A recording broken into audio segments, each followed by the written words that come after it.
AutoCAD 2010 provides us with many conceptual design tools in the 3D working environment. As you can see here, I've got a 3D drawing open. I have a blue rectangular 3D solid and a red cylindrical 3D solid.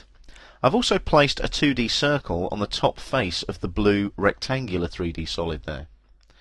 I'm working in the 3D modeling workspace here, so if I click on workspace switching, you can see 3D modeling is ticked. It is the current workspace.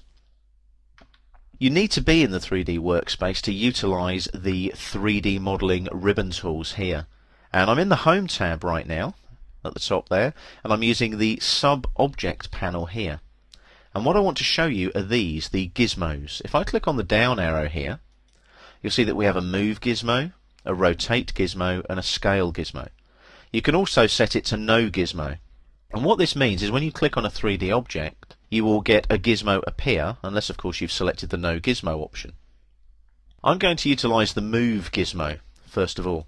Now what the Move gizmo does is it allows me to move 3D solids in the X, Y and Z planes in the 3D environment.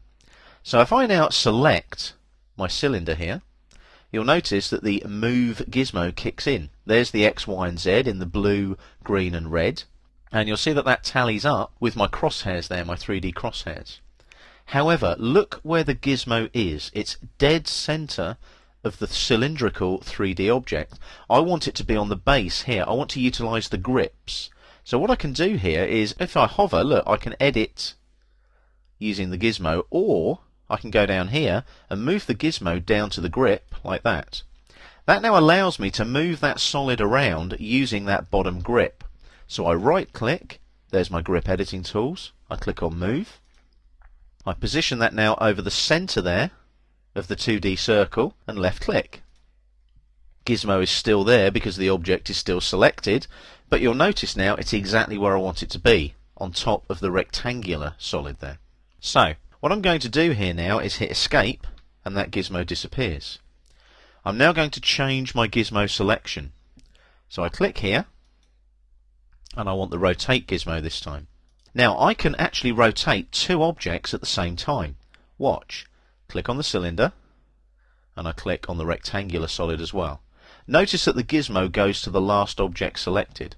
I can move that gizmo anywhere I want by clicking on the grip in the center, and I'm going to place it right here on this bottom left corner there of my rectangular 3D solid. Now I can use any of the axes to rotate about. So if I click on the green one, for example, here, I can rotate about the green, like so. Just hit Escape there.